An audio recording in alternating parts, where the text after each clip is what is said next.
The letter arrived on a Tuesday, slipped under the door of Riley's cramped Brooklyn apartment, its edges worn as if it had traveled through time itself. Her name, scrawled in her sister's unmistakable cursive, stared back like a ghost from a life she'd tried to forget. Riley, 26, stood frozen, her heart pounding as memories of betrayal crashed over her like a tidal wave. 7 years ago, Riley's world shattered. She was 19, a freshman at NYU, dreaming of a future in journalism, when her younger sister, Mia, then 16, found her journal. The pages were filled with Riley's secret, her love for Emily, her high school best friend, a love she'd barely begun to understand herself. Mia, in a fit of teenage cruelty or fear, showed the journal to their conservative parents in their small Connecticut town. The fallout was swift and brutal. "You're no daughter of ours," her father had spat, his voice cold as he pointed to the door.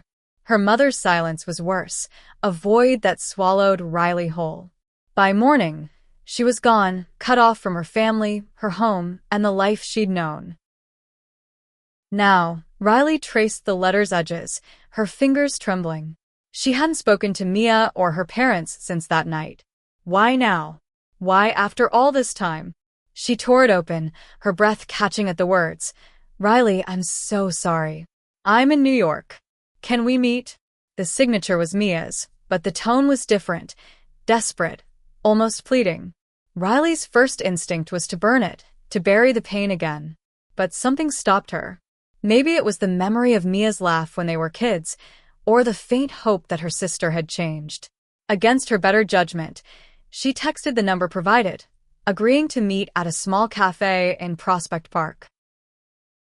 The cafe was tucked under a canopy of oak trees, its windows glowing warmly in the autumn dusk. Riley arrived early, her dark brown hair tucked under a beanie, her hazel eyes scanning the crowd. She wore her usual armor, jeans, a leather jacket, and a guarded expression. At 26, she'd built a life in New York, working as a freelance writer and sharing a tiny apartment with her girlfriend, Lena. Lena was her anchor, a 28-year-old artist with a sharp wit and a smile that could melt Riley's defenses. They'd met 2 years ago at a gallery opening, and Lena's unapologetic confidence had drawn Riley in like a moth to a flame. But even Lena didn't know the full weight of Riley's past, how deeply her family's rejection had scarred her. Mia walked in at exactly 6 p.m., her blonde hair longer now, her face softer but unmistakably familiar. At 23, she carried herself with a mix of confidence and hesitation, her blue eyes searching the room until they landed on Riley. For a moment, neither spoke. The air between them was thick with unspoken history, love, betrayal, and years of silence. Mia broke first, her voice barely above a whisper. "I didn't think you'd come." Riley's jaw tightened. "I almost didn't." She gestured to the chair across from her, and Mia sat, clutching a coffee mug like a lifeline. The conversation started slow, stilted. Mia apologized, her words tumbling out in a rush, how she'd been young, scared, and desperate for their parents' approval. She'd regretted it every day since. Riley listened, her heart a battlefield of anger and longing. She wanted to believe Mia, but trust was a luxury she couldn't afford. Then Mia dropped the bombshell. "Mom and Dad, they're different now. They want to see you." Riley laughed, sharp and bitter. "Different? They threw me out, Mia. They called me an abomination." Mia's eyes welled up. "I know. But they've been going to therapy, Riley. They've been asking about you. I think they're ready to listen." Riley's mind reeled. Therapy? Her parents? The same people who'd locked her out of their lives without a second thought? She wanted to scream, to walk away, but Mia's next words stopped her cold. "I'm gay too, Riley. I came out to them last year." The revelation hit like a punch. Mia, her betrayer, was now walking the same path she'd been punished for. The irony was cruel, but it also cracked something open in Riley, a flicker of empathy, a shared wound. They talked for hours, the cafe emptying around them. Mia spoke of her own struggles, how she'd hidden her truth for years, terrified of the same rejection Riley had faced. She'd come out to their parents after meeting Sarah, her partner, a quiet librarian who'd given her the courage to be herself. Riley shared fragments of her life, her work, Lena, the walls she'd built to survive. By the time they parted, Riley felt raw, exposed, but not alone. Mia asked to meet again, and Riley, against her instincts, agreed. That night, Riley lay awake beside Lena, staring at the ceiling. Lena stirred, sensing her unease. "You okay, babe?" she asked, her voice soft.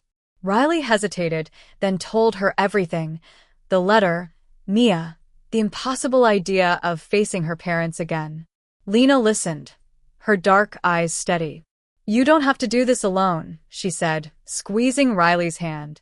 "But if you want to see them, I'll be right there with you." Riley didn't know what she wanted.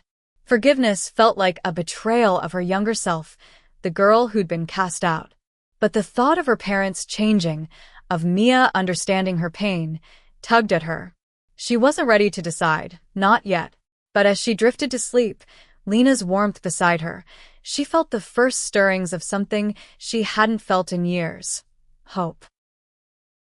The next meeting with Mia was at a diner in Williamsburg, the kind of place with sticky tables and bottomless coffee. Riley arrived first again, her nerves fraying like old rope. She'd spent the week wrestling with Mia's words, her mind replaying that night 7 years ago, her father's rage, her mother's tears, the suitcase she'd packed in a haze. Could they really have changed? Or was this just another trap, another chance to hurt her? Mia walked in, this time with Sarah, her partner. Sarah was 25, with short black hair and a calm presence that seemed to ground Mia's nervous energy. They slid into the booth across from Riley, and Sarah's warm smile eased the tension. "Mia's told me a lot about you," Sarah said, her voice kind but not patronizing. "I'm glad you're here." Riley nodded, unsure how to respond. She wasn't used to this, people from her past being kind, acting like they cared. The conversation flowed easier this time. Mia shared more about her life. She was a graphic designer now, living in Queens with Sarah. She talked about coming out to their parents, how it had been messy but not catastrophic. Their father had yelled, their mother had cried, but they hadn't thrown her out. Instead, they'd started asking questions, reading books, even attending a support group for parents of queer kids. Riley listened, her skepticism warring with a dangerous flicker of hope. "They're not perfect," Mia admitted, "but they're trying. They miss you, Riley." Riley's throat tightened. They miss me? Or they miss the idea of me, the stray daughter who never existed? Mia flinched, but Sarah reached across the table, her voice steady. "I get it. You don't trust them. You shouldn't have to. But Mia's been fighting for you for years. She's the one who pushed them to face what they did." Riley looked at Mia, searching her face for lies. All she saw was guilt and determination. They ordered food, greasy burgers and fries, and the normalcy of it felt surreal. Riley found herself laughing at Sarah's dry humor, at Mia's clumsy attempts to explain her latest design project. For a moment, it was like they were kids again before everything broke. But the past wasn't so easily erased. When Mia mentioned their parents wanting to meet, Riley's walls went back up. "I'm not ready," she said flatly. Mia nodded, but her eyes were pleading. "Just think about it, okay? They're coming to the city next month." Back at home, Riley told Lena about the meeting. Lena was painting, her hands streaked with blue, her curly hair pulled into a messy bun. She listened, then set her brush down. "You don't owe them anything, Riley. But if you want to face them, you're stronger than you think." Riley wanted to believe her, but the fear was a living thing, clawing at her chest. She'd spent years rebuilding herself, piece by piece. Could she risk letting them in again? Over the next few weeks, Riley and Mia met regularly, sometimes with Sarah, sometimes alone. Each meeting chipped away at Riley's defenses. Mia wasn't the scared teenager who'd betrayed her anymore. She was a woman carrying her own scars, trying to make amends. One evening, at a rooftop bar overlooking the city, Mia handed Riley a photo. It was them as kids, maybe 10 and 13, grinning at a county fair, cotton candy staining their fingers. "I kept this," Mia said softly. "Even when I hated myself for what I did, I couldn't let you go." Riley stared at the photo, her vision blurring. She wanted to stay angry, to hold on to the pain that had defined her for so long. But seeing Mia, vulnerable, honest, made it harder. She tucked the photo into her pocket, her voice barely audible. "I'll think about meeting them, but no promises." Mia's smile was small but radiant, and for the first time, Riley felt the weight of her anger shift, just a little. Riley's decision to meet her parents wasn't made lightly. It came after weeks of sleepless nights, her mind a tug-of-war between fear and curiosity. Lena was her rock, listening without pushing, offering quiet strength as Riley wrestled with the past. Finally, she agreed to a meeting, not at their old Connecticut home, but on neutral ground, a quiet restaurant in Manhattan. Mia arranged it, promising to be there as a buffer. The day arrived, crisp and cold, the city buzzing with holiday lights. Riley dressed carefully, black jeans, a sweater, her leather jacket like armor. Lena kissed her forehead before she left. "You've got this," she whispered. Riley wasn't so sure. Her stomach churned as she walked into the restaurant, spotting Mia first, then her parents. They looked older, smaller somehow. Her father's hair was grayer, her mother's face lined with worry. They stood when they saw her, their expressions a mix of hope and fear. The first few minutes were excruciating. Small talk felt like navigating a minefield, weather, traffic, anything to avoid the real conversation. Finally, her mother broke the silence.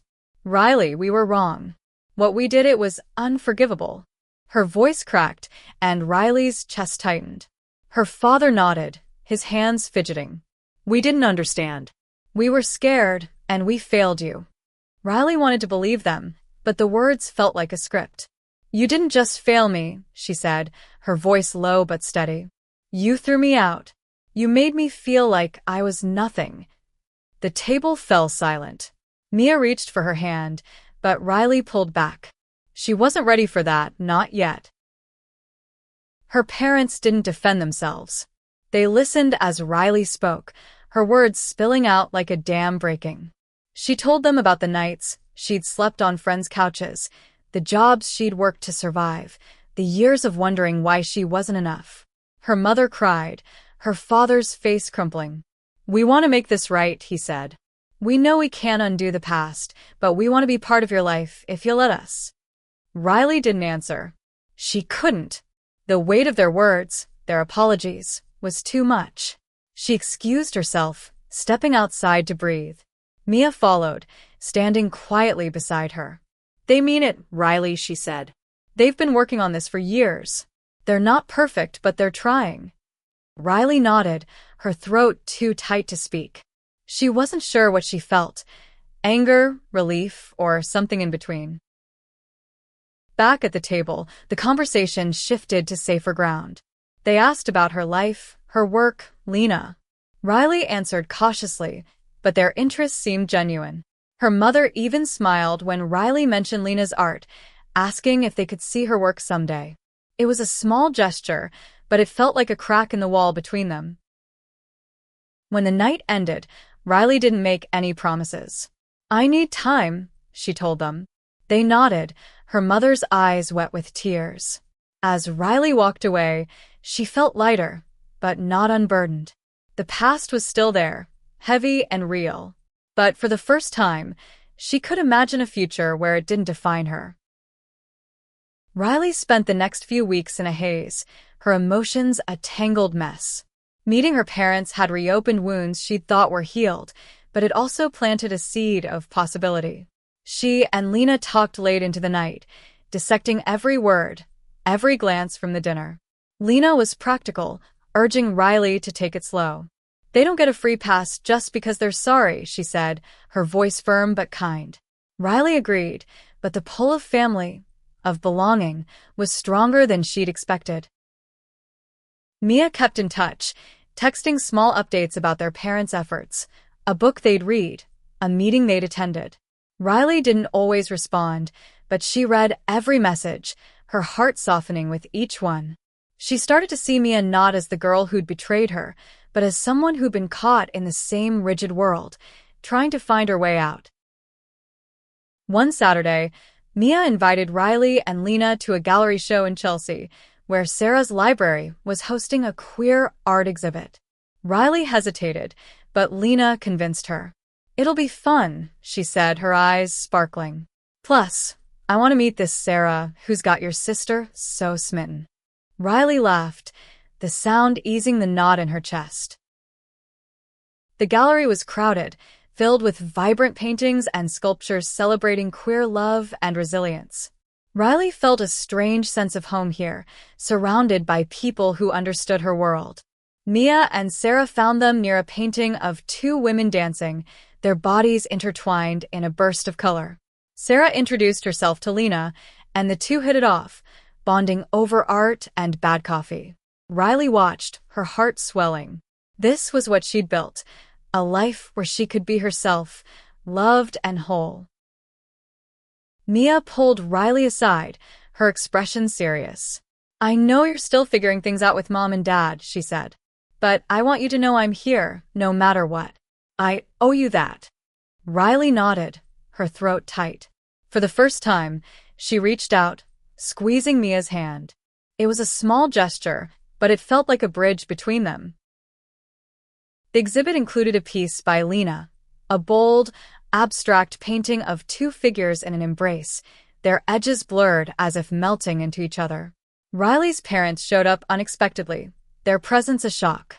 They stood quietly in front of Lena's painting, their faces unreadable. Riley braced herself, but her mother approached, her voice soft. "This is beautiful, Riley. Lena's talented." It was the first time her mother had acknowledged Lena, and it hit Riley harder than she expected. They didn't stay long, but their presence lingered. Riley felt the ground shifting beneath her, the lines between past and present blurring. She wasn't ready to forgive, not fully, but she was starting to see a path forward, one where healing wasn't just a dream. Winter settled over New York, blanketing the city in snow and silence. Riley's meetings with Mia became a regular part of her life, a tentative rhythm of rebuilding. They'd grab coffee, walk through Central Park, or sit in Mia's tiny apartment, sharing stories of their lives. Sarah often joined them, her quiet strength balancing Mia's nervous energy. Riley started to see her sister as a partner in this strange journey, not just a reminder of pain. Her parents reached out again, this time inviting Riley and Lena to a family dinner in Connecticut. The idea terrified Riley, but Lena was curious. "Let's go," she said, her eyes bright with defiance. "If it's awful, we'll leave. But you'll never know unless you try." Riley agreed, her stomach in knots. She wasn't sure if she was ready to step back into the house where she'd been rejected, but she wanted to prove, to herself, to Lena, that she was stronger than her past. The drive to Connecticut was quiet, the snow-covered fields stretching endlessly around them. Lena held Riley's hand, her presence a steady anchor. When they pulled into the driveway, Riley's breath caught. The house looked the same, red brick, white shutters, the oak tree she used to climb. But it felt different, like a memory she no longer belonged to. Her parents greeted them at the door, their smiles nervous but warm. The dinner was simple: roast chicken, mashed potatoes, a bottle of wine. They talked about safe topics at first, Riley's writing, Lena's art, the weather. But as the night went on, the conversation deepened. Her father spoke about the support group they'd joined, how it had forced him to confront his own fears.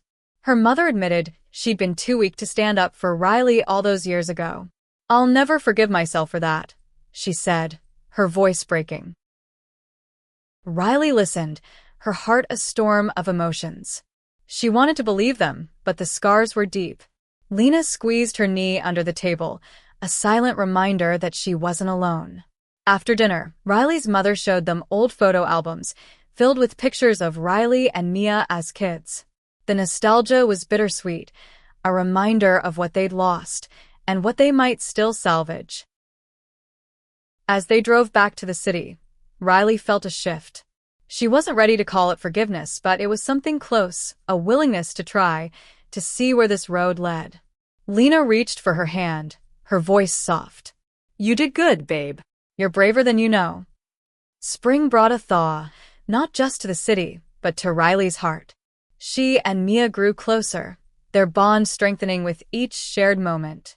They started planning a joint project, a blog about their experiences as queer women, a way to process their past and help others. Sarah and Lena were enthusiastic, offering ideas and support. For Riley, it was a way to reclaim her story, to turn pain into something meaningful.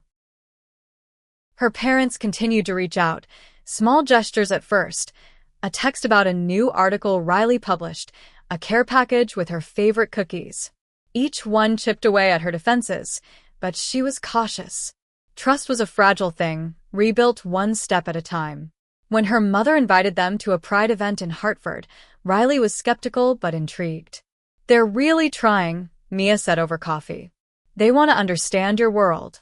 Riley and Lena went, arriving at the festival to find her parents wearing rainbow pins, looking out of place but earnest.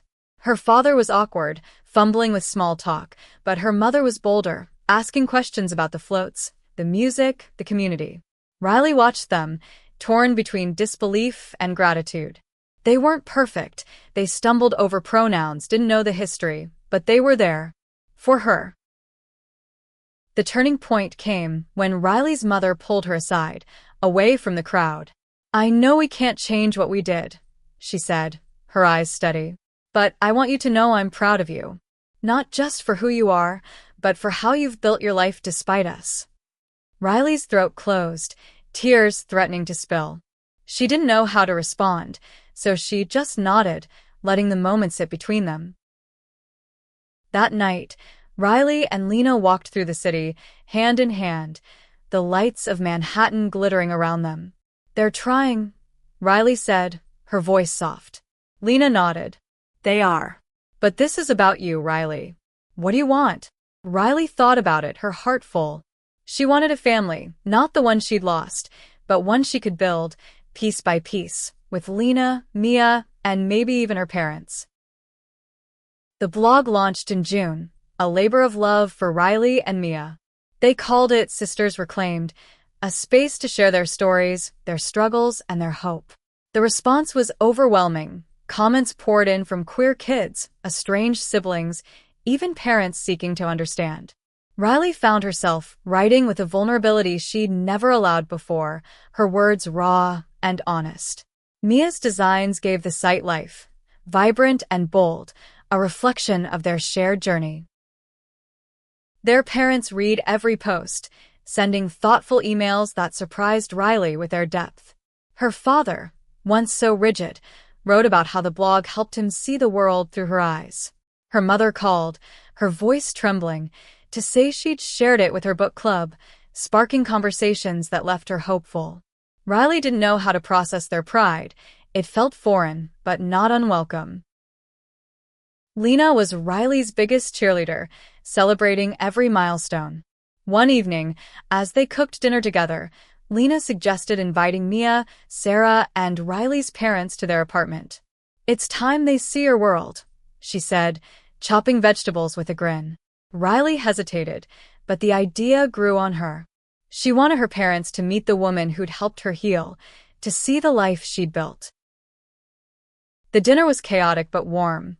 Mia and Sarah brought wine, Riley's parents brought dessert, and Lena's infectious laughter filled the room. They talked about the blog, about pride, about the future. Riley's father asked Lena about her art, genuinely curious, and her mother complimented the apartment's cozy decor.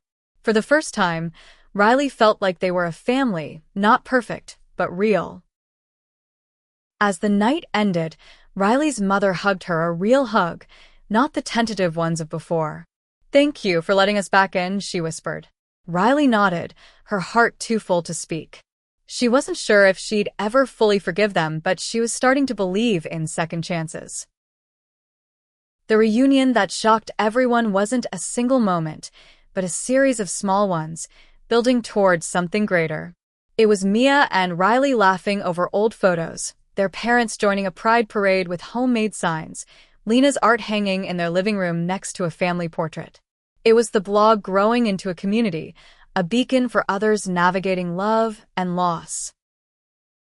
Riley's relationship with her parents wasn't perfect. There were still awkward moments, old wounds that flared at unexpected times. But they showed up, again and again, proving their commitment with actions, not just words. Her father volunteered at a local LGBTQ center. Her mother started a support group for parents in their town. Riley watched, amazed, as they became the parents she'd once dreamed they could be. The true shock came at a family gathering a year later, hosted at Mia and Sarah's new home. Riley's parents stood up, their faces nervous but resolute, and announced they'd set up a scholarship for queer youth in Riley's name. "We can't change the past," her father said, his voice steady, "but we can help others have a better future." Riley cried, not out of pain, but gratitude. Lena squeezed her hand, her eyes shining with pride. As the night wound down, Riley stepped outside, the stars bright above.